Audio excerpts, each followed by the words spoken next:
Fresh Economic Thinking podcast. New ideas and analysis with Dr. Cameron Murray and Jonathan Gadir. Hi Cameron, thanks for joining me again today. Very cold in southeastern Australia this week. Same in Brisbane, mate. I'm not used to it at all. I guess this week you're caving into one of my demands, which is that you talk a bit about crypto and Bitcoin especially. And that's kind of convenient because you've got a Barney about that, a really cool one, which involves a bet and money. So tell me all about it. Yeah, that's right. So the Barney this week is my sort of intellectual debate with Professor Jason Potts at RMIT, who founded their crypto economics research group.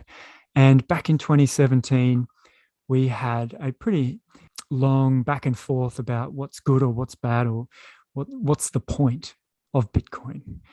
Because I've done a lot of research on money supply and monetary systems and payment settlement systems. And for the life of me, I couldn't see how crypto did the job better than what we had. It wasn't clear to me at all. Jason, on the other hand, he thought this was the greatest institutional revolution for decades. And he agreed to a bet, to put his money where his mouth is, about how seriously he thought Bitcoin or any cryptocurrency would change the way we do business. So would you like to hear the terms of the bet? Yeah, please do tell me.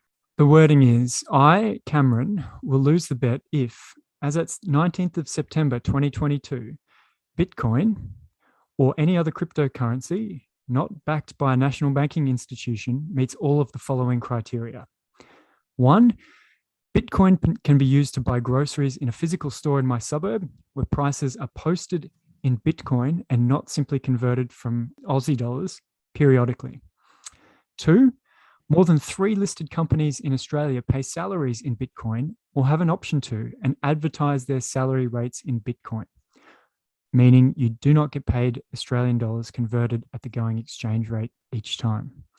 3, at least one OECD country accepts Bitcoin for income tax payments and will calculate tax obligations in Bitcoin, not just converting from local currency. And 4, Jason Potts is being paid in Bitcoin at a fixed Bitcoin price, not simply converting from an Aussie dollar salary to Bitcoin. The loser pays the winner 100 Aussie dollars at an event the loser organizes in their city that involves lively discussions, debates, and socializing. Yeah. So as you can see, Jason was pretty keen on how revolutionary Bitcoin was and the whole cryptocurrency, distributed ledger technology that had risen up at the time. And he really thought that this could replace a national currency within 5 years. The only interesting development is that, remind me now, Jonathan, which country was starting to accept Bitcoin tax payments? El Salvador. Yeah. Their president, who's sort of hip and cool and young and also now a bit authoritarian as well. Yeah. So that's the closest we got to any of the 4 terms of the bet. No major grocery store has decided to price in some cryptocurrency. No major companies pay salaries measured in a cryptocurrency, Bitcoin or otherwise. And I'm quietly confident Jason hasn't told me, but he's not being paid at a Bitcoin salary. So let's move from the Barney to talking about this in depth. Are you a Bitcoin skeptic in general, or just specifically about the time frame that it will take for it to be a currency? No, I'm a skeptic of the technology being used as money at all. And I'm going to be honest, I don't know how to code up Bitcoin payments, and I don't know the finer details, but I do know the high level conceptual structure of the system. And my view is that conceptually, the idea of Bitcoin is at odds with the idea of money. And that's why Bitcoin or any other type of attempt at replicating a physical token, a scarce physical object in an electronic form, is going to fail to replace money and payment systems we currently have. So it's a very high level conceptual critique of the technology that, although it can do something that couldn't be done before, its functionality is not desirable in a payment or money system. That's my critique.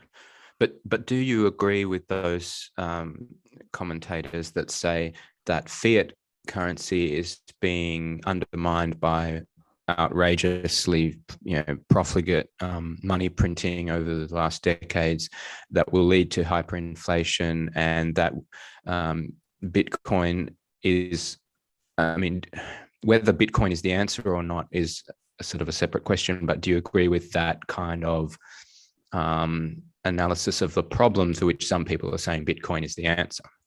Yeah, no, I don't agree with that analysis of the problem. And I think that's almost the defining difference between people who, the true believers, maybe I'll call them, in Bitcoin and crypto, and the genuine skeptics. There's a lot of people in the middle ground who think maybe it's an interesting technology and something good will happen with it.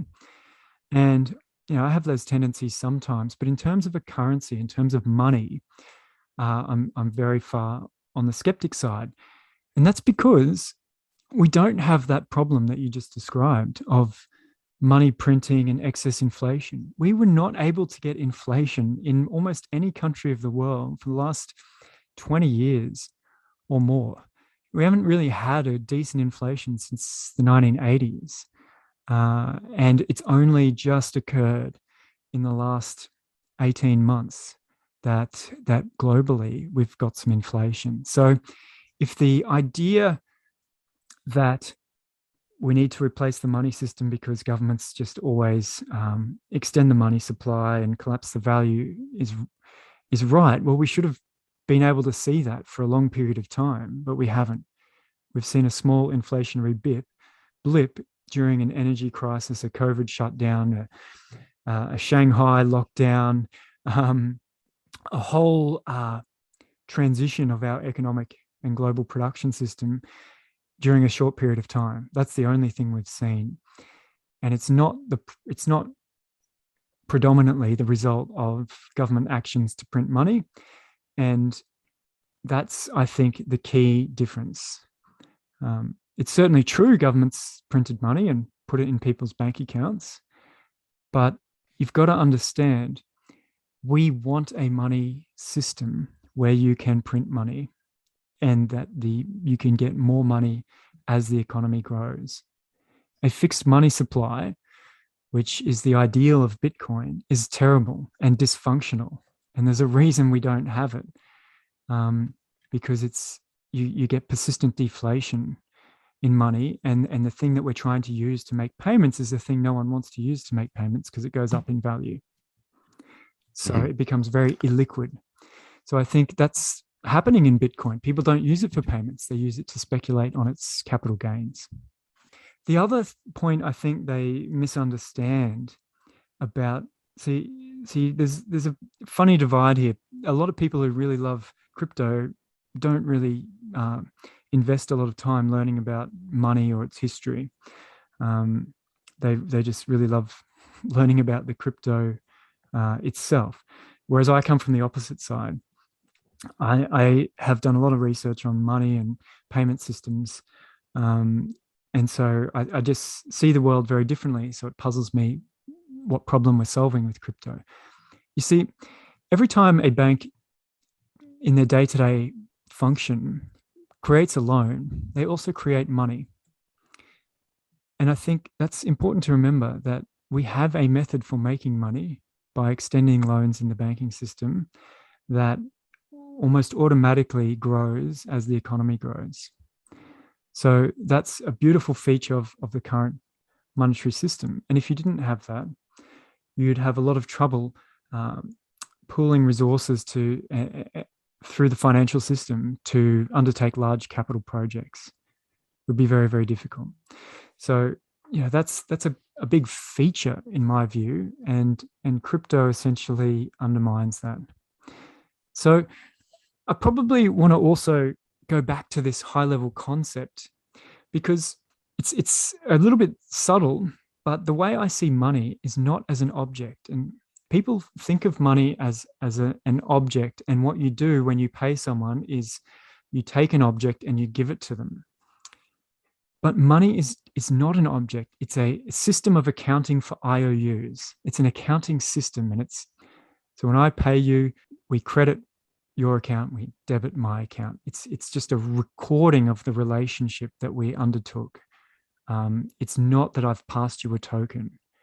It's just it's a record keeping process. And so that's why we can expand balance sheets by creating money, because we create new records of new loans and new deposits, and we can then use them. So that's at a high level concept. We need to get out of our heads that money is an object or a token, and that we're trying to replicate a scarce mineral in the virtual world. We have to get our head around money is a record of accounting between humans for the relationships that they have, the IOUs that go between them. There are people who are skeptical of Bitcoin, but they're big on gold. And the reason is that they are philosophically opposed to money that's detached from a physical store of value.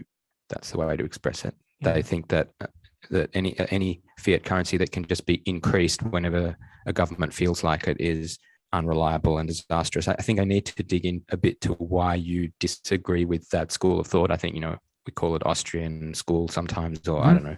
There are all sorts of names for this way of thinking. Well, that's interesting. I had the view that a lot of people who were keen on gold were generally keen on crypto, but there's also another group that have the opposite view, I guess. My issue with gold is that gold can be used to represent money. So let me be clear. We can use banknotes, that we have in circulation. They represent accounting at the central bank. So a lot of people don't know. They think, I've got that banknote, it's money. And that banknote is one side of an account. The other side of that account, the liability, is on the central bank's balance sheet. And they've essentially torn off a row out of their accounting book and given it to you. And instead of that accounting book being written down, here's $10 that we owe Cam, I can lift that out and I can give it to you. And when you go back to a bank, they go, now you owe this money to Jonathan. So it's a physical representation of a system of accounts. Now, gold has a value for its resource use, right? You use gold in electronics, you use gold for jewelry. That's great. But traditionally, gold as money is used because it's a reliable way to represent that credit arrangement. It's hard to forge, it's mobile. You can go and say the king, essentially that gold coin says the king owes me this. And now I can give it to you. Now the king owes you that. And I can't just easily go and find more gold and stamp, the king's face on it. So it's quite robust to forgery. So even though gold has a long history of being used as money, its history is more as a representation of money, a mobile row out of that credit ledger that you can swap with other people, rather than going back to that book at the bank and saying, actually, now I owe him. Can you cross that person's money out on the deposit? Put my name next to it. So that's how I see gold. And that's why I don't think gold is money either. There's nothing, if gold was good money, people could still use gold and would want to trade it. But it suffers many of the same problems that crypto does, is that the supply of gold is relatively scarce. It can't be easily extended. And so people prefer to hold gold for its investment return because its value goes up, rather than use gold as a payment that we can exchange when we buy and sell goods.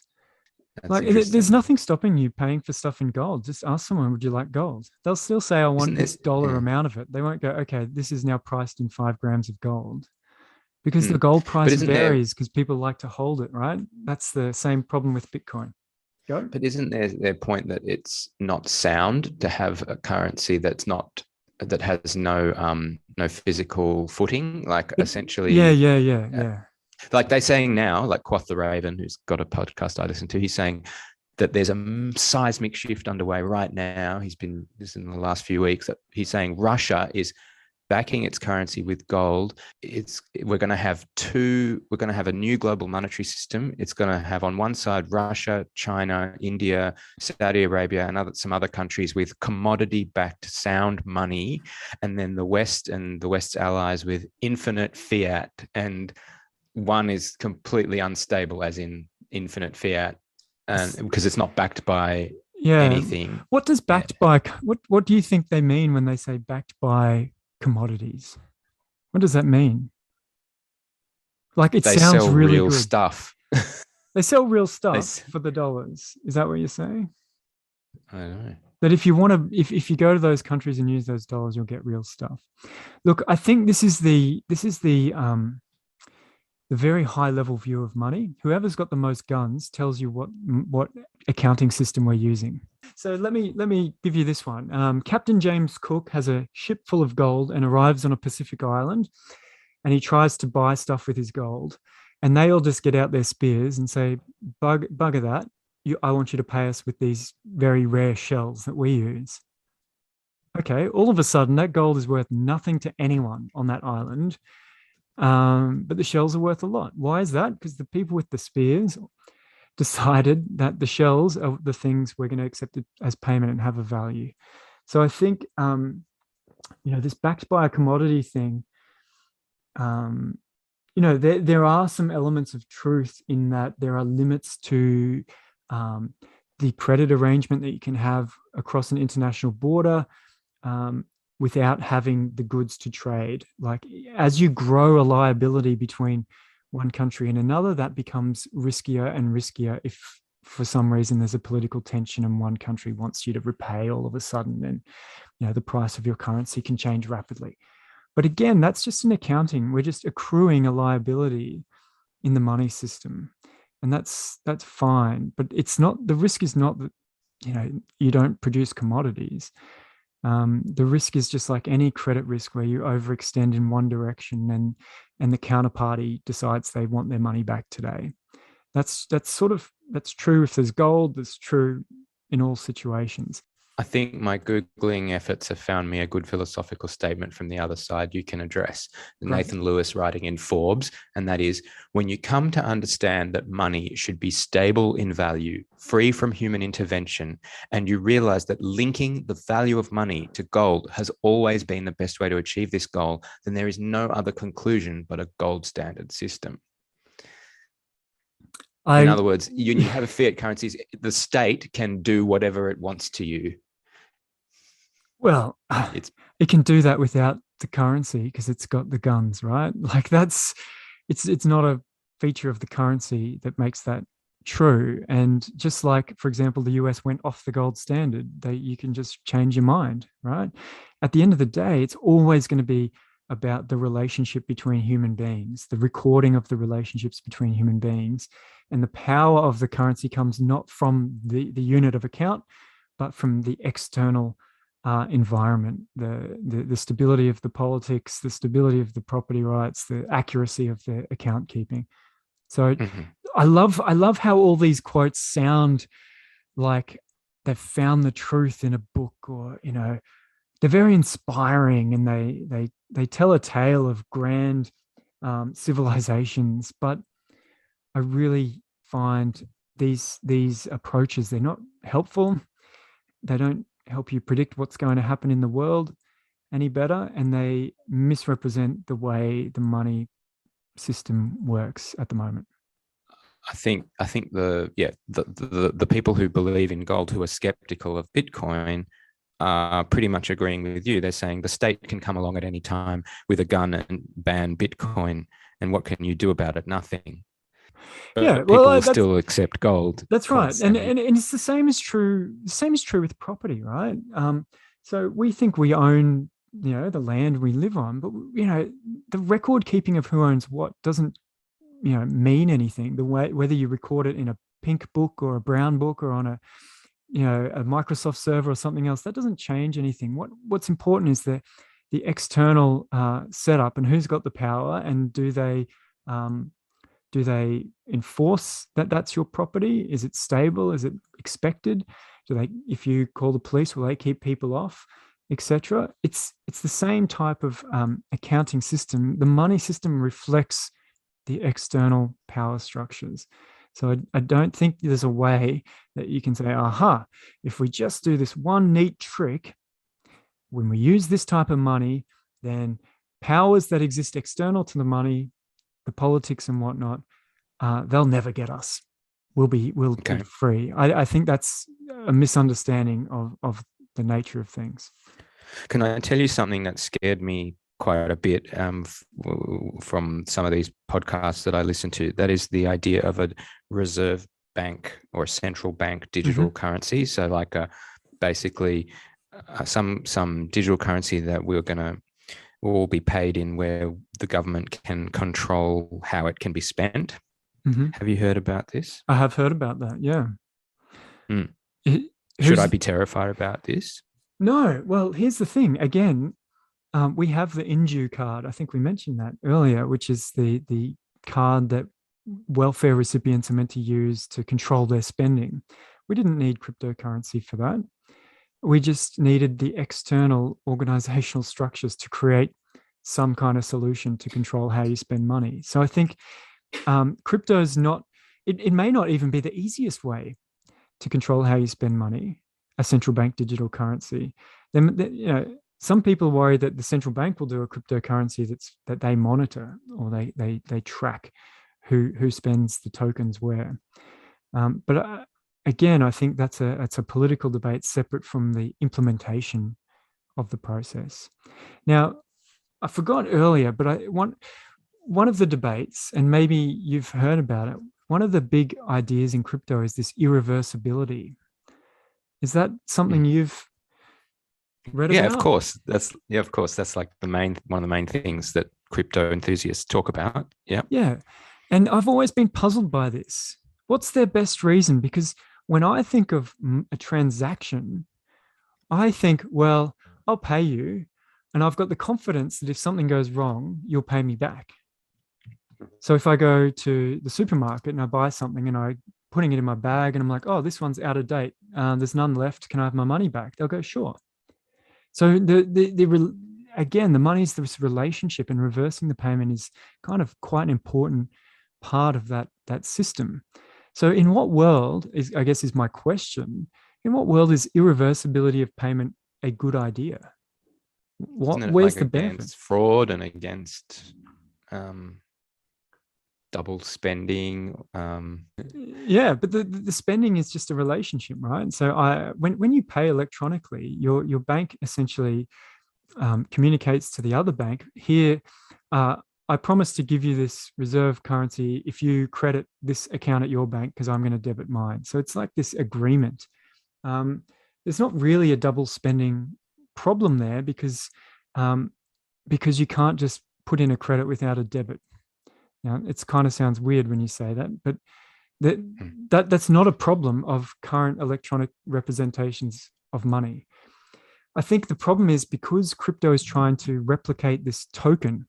I imagine crypto sometimes is like you've all got little stones, and what you're doing is each stone is a unit of currency. And instead of recording the accounts on people's balance sheets and their accounts, you're actually recording who owns the Bitcoin on the Bitcoin itself. So on the stone, you go, as of this date, Cameron Murray owns me. And then I give it to someone else and they chisel into the stone, as of this date, somebody owns me. And you're recording on the token rather than recording accounts of individuals. And I think that's sort of a reversal of what we want out of money. We don't want the unit the token to go around recording who owns it. The money system is just a recording of people's accounts and who owes them what. I don't know if that's clear, but I do find it a puzzle. Can you, in 1 minute, say why I still don't understand why I shouldn't be worried about an authoritarian digital currency from the state that controls how I spend my money? Well, certain trades are illegal regardless of how you pay, buying illegal drugs and so forth. But also, look what happened in India. I think it was about 6 years ago. They announced one day that I think it was the 20 or 100 rupee notes would be no good at the end of the week, and that you had to take them to a bank by the end of the week to trade it for a deposit at that account. So the power of the government was much, much bigger and broader than the monetary system itself. And I think that's true with every system. Okay. Sounds like you're making an argument that there are certain people that fetishize the certain forms of money when essentially they're critiquing certain forms of political power or authoritarian ideology. Am I getting that? Yeah. Yeah, you're totally spot on there. I think there's this dream. There's this, I don't know if it's a libertarian dream or a dream that if only we had this system, we could escape the powers that be and we'd be free to do our own thing. And I just think the reality is we're a human society. We have to do things collectively sometimes. And there is no escape. You just have to face the reality that there is politics everywhere. And if you want to change it, you have to get involved. But you can't escape it with a technology. But I think isn't it a bit of an academic argument? For example, if someone proposed legislation in Parliament today introducing a digital currency where the government would, prevent you from spending on things that were unhealthy or, things that were quote unquote unsafe and, this kind of thing, would you oppose it? I mean, it would be a leap in an authoritarian direction, right? So it doesn't obviously, yes, by itself, the money system, the digital reserve bank currency is not the problem. The problem is the government behind it that wants to be authoritarian. But would you oppose it? Me personally, yeah, for sure. Yeah.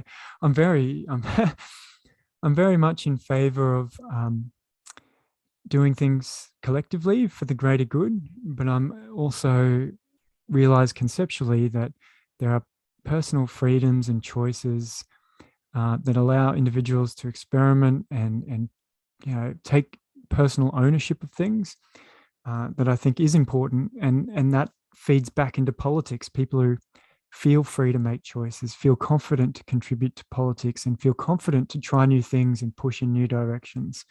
So that's, I guess, my big picture view. And yes, I would definitely oppose that sort of overreach. And perhaps I would propose, well, if the politicians want to trial it on themselves for a few years first, then we can have the discussion, something like that, to really ram home the genuine effects of it. But yeah, again, it's a higher level political thing, and we have to participate if we want to change it. Great place to end. Thank you very much, Cameron. I note that you on your Twitter have been posting about an interesting new book about dark money and corruption and money laundering in Australia, and maybe we can do a bit of a review of that one next time. Yeah. It's by Nathan Lynch. It's called The Lucky Laundry. It's about Australia's role in the global money laundering. So it's just a new topic I'm taking an interest in. And yes, we'll definitely talk about that sometime. Great. Talk next time then. Thanks, Jonathan.